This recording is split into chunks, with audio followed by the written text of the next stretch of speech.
Olá, olá, olá, meus queridos estudantes da Educação para Jovens e Adultos. Sejam bem-vindos a mais uma aula de matemática. Eu sou o professor Luan Bezerra Dutra. Estou aqui para mais uma aula do nosso módulo 2 da unidade 1 da segunda etapa do ensino fundamental. A gente vai começar a falar sobre estatística. A gente vai falar um pouquinho nessas próximas 3, 4 aulas nossas. A gente vai conversar um pouquinho sobre as ideias de estatística, como se dá esse processo de coleta de dados, sua utilidade, ver alguns exemplos práticos de como isso pode ser feito, para a gente perceber sua importância, sua utilidade e como todo esse processo de colher dados estatísticos e analisar esses dados estatísticos se dá. A gente começa, então, descobrindo um pouquinho sobre como que é feita essa pesquisa estatística, né? O que é isso? Bem, a pesquisa estatística é uma ciência que, por meio do seu estudo, permite tirar conclusões sobre diversos fenômenos socioeconômicos em um grupo de indivíduos, o qual denominamos de população estatística, estudando apenas uma pequena parcela desse grupo, a qual denominamos de amostra. Aqui é importante que a gente não confunda a população geográfica com a população estatística, pois nem sempre elas coincidem.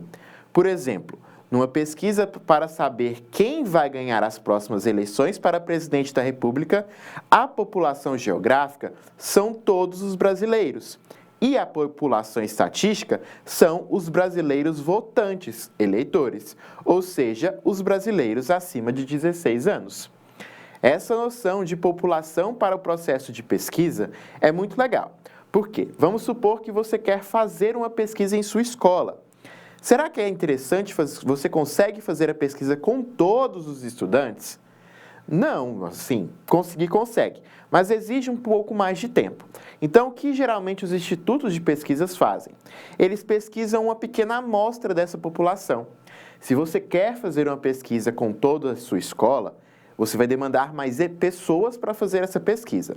Mas, se você for em cada sala questionar de 3 a 5, por exemplo, estudantes, você consegue ter uma amostra de toda a escola e conseguir tirar algumas conclusões a respeito disso.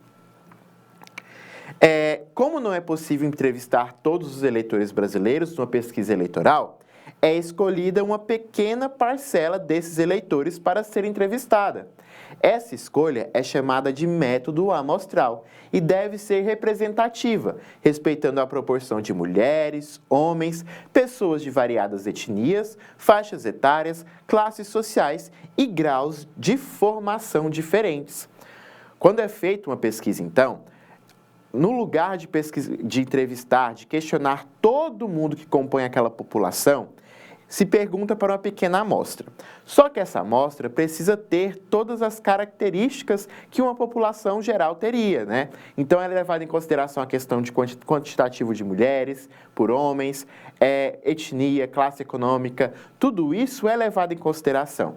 Porque se você está fazendo uma pesquisa sobre racismo, se as pessoas já sofreram violências a respeito da sua cor, então, você questionar pessoas brancas não faria sentido. Você tem que buscar pessoas que estão naquele grupo para conseguir responder isso para você.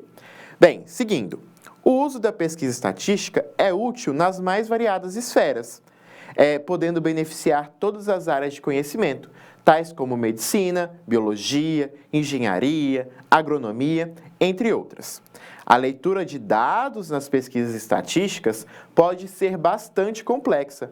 Por isso, o uso de tabelas e gráficos são excelentes gêneros textuais para informar, pois, além de facilitar a identificação e comparação dos dados, eles tornam a leitura mais prazerosa e agradável.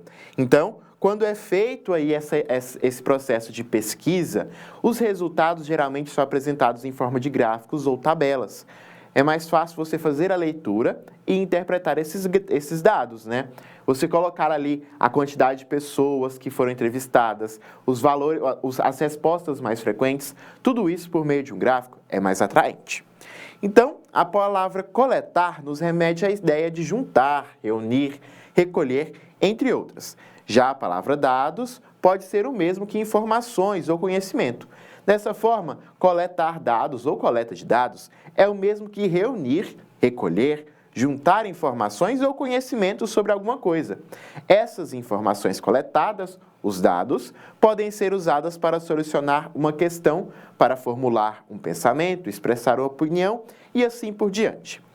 Precisamos organizar as ideias, saber o que será feito, por onde vamos começar, mas o mais importante, e antes de tudo isso, temos que saber sobre o que vamos pesquisar e por que vamos pesquisar. Então, é importante que tenha-se um sentido para aquela pesquisa. Você está querendo descobrir algo, quer alguma informação, você está pesquisando sobre os gêneros de filmes mais assistidos na sua escola. Bem, você quer saber isso. Pesquisar isso é porque você tem uma pergunta em relação a isso que você quer responder. Por isso, é importante que essas pesquisas sejam feitas com um critério, com uma ideia do que queremos descobrir por meio dessa pesquisa. Bem, o exemplo que eu trago aqui é um exemplo que vai nortear não só essa nossa aula, mas algumas outras que teremos. Vamos supor que o professor de arte do 6º ano quer apresentar uma peça de teatro. Então, ele precisa definir se a peça será produzida, escrita pela turma, ou se utilizará uma peça pronta. Para isso, ele pode fazer uma pesquisa na sala para decidir em qual das duas propostas será desenvolvida pela turma e, assim, juntos, elaborar um plano de ação. Antes de então, ele precisa definir algumas situações. Antes da coleta de dados, ter essa ideia do passo a passo vai permitir que a nossa pesquisa seja feita com muito mais clareza. Olha só, primeiramente a gente tem que definir claramente a situação, o assunto ou o problema sobre o qual será pesquisado. Depois, definir os objetivos da pesquisa. Para quê? Qual é a intenção da pesquisa? Pessoal, o objetivo tem que estar muito claro. Assim como na pesquisa presidencial, saber qual é a intenção de votos é o principal objetivo, todas as outras também têm que ter esse objetivo bem claro, para você não desviar no processo da sua coleta de dados do objetivo da pesquisa. Quem fará a pesquisa, quem será o pesquisador, você fará a pesquisa sozinho, fará em grupo, você terá mais pessoas te ajudando nesse processo, por isso que fazer pesquisas com um grupo muito grande de pessoas, no sentido de uma população muito grande, uma amostra muito grande, exige mais pessoas. Quando você está sozinho, você pode fazer essa pesquisa com menos pessoas para facilitar o seu trabalho.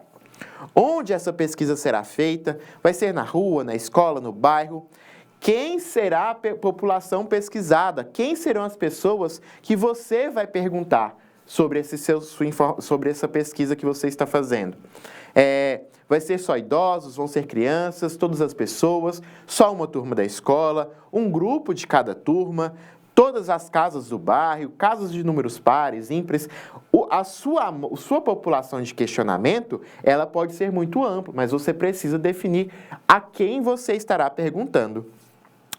Número 6, de que forma faremos a pesquisa? Vai ser por telefone, e-mail, online, entrevistas aleatórias na rua, de casa em casa, por grupo de WhatsApp. As ferramentas para fazer essa pesquisa, a forma como ela será feita, são inúmeras. Quais os instrumentos serão utilizados para coletar e registrar essas informações? Você vai fazer entrevista direta, questionário? E quanto tempo gastará na pesquisa e levantamento dos dados? Um dia, uma semana? Você não pode começar e não ter um tempo para acabar. Você precisa ter um prazo ali para fazer essa coleta de dados. Bem, depois disso, você precisa organizar esses dados em gráficos ou tabelas, ler, analisar e verificar os dados coletados e organizados e publicar os dados, se for o caso. Mostrar para as pessoas que você fez uma pesquisa e qual era o objetivo e qual foi o resultado que ela trouxe para você. Bem, agora a gente vai ter aqui uma proposta de pesquisa que vai nortear as nossas próximas aulas. Todas as nossas próximas 2 aulas vão ser baseadas nessa pesquisa. Olha só. Luiz estava navegando na internet e deparou com um texto que dizia: a leitura estimula a criatividade, exercita o cérebro, melhora a concentração e a memorização. amplia o vocabulário e os conhecimentos gerais, desenvolve o encadeamento de ideias e as habilidades de escrita, desperta o senso crítico e a flexibilidade analítica, além de transportar o leitor para outro universo. Com essa leitura, Luísa ficou curiosa para saber como está o hábito de leitura dos seus colegas de escola. Então, ela decidiu fazer uma pesquisa. Para realizar a pesquisa, Luísa conversou com a sua professora, que adorou a ideia e ajudou na elaboração do seu plano de pesquisa. Bem, o plano de pesquisa é aquele passo a passo que eu falei para vocês agora há pouco, que vai do 1 ao 12. Esse passo a passo é o processo que você vai ter para conseguir construir uma pesquisa, para executar ela com clareza, com objetividade. Então, veja que os passos citados anteriormente, Luísa já tinha definido os passos 1, 2 e 4, pois ela já sabia o assunto, o porquê, qual que era o objetivo e onde ela iria pesquisar, né? Ela sabia o assunto, que era questão de leitura, o porquê, para saber se isso estava presente na sua escola, e onde seria? Na escola. Bem, o plano de pesquisa ficou o seguinte: assunto, hábito de leitura. Objetivo, identificar a constância e o gosto da leitura. Quem seria a pesquisadora? A Luísa Carla da Silva. O local de pesquisa será a escola em que Luísa estuda. A população de pesquisa, alunos do 6º ao 9º ano da escola. A forma de pesquisa vai ser uma entrevista e o instrumento para coleta e registro dos dados vai ser um questionário. E o tempo necessário para a coleta dos dados será de 4 semanas. Certinho? Então, depois ela vai organizar esses dados em tabelas, gráficos e gráficos de coluna, vai fazer uma análise e verificação dos dados coletados através dos dados organizados na tabela e no gráfico e vai publicar os dados na exposição de um painel na escola, apresentando na sala de aula, tá certo? Para as nossas próximas aulas, eu vou trazer como foi essa pesquisa para a gente conversar um pouquinho, tá bom? Eu vou ficando por aqui. Na próxima aula, eu mostro como foi essa pesquisa da Luísa. Tchau, tchau. Até a próxima.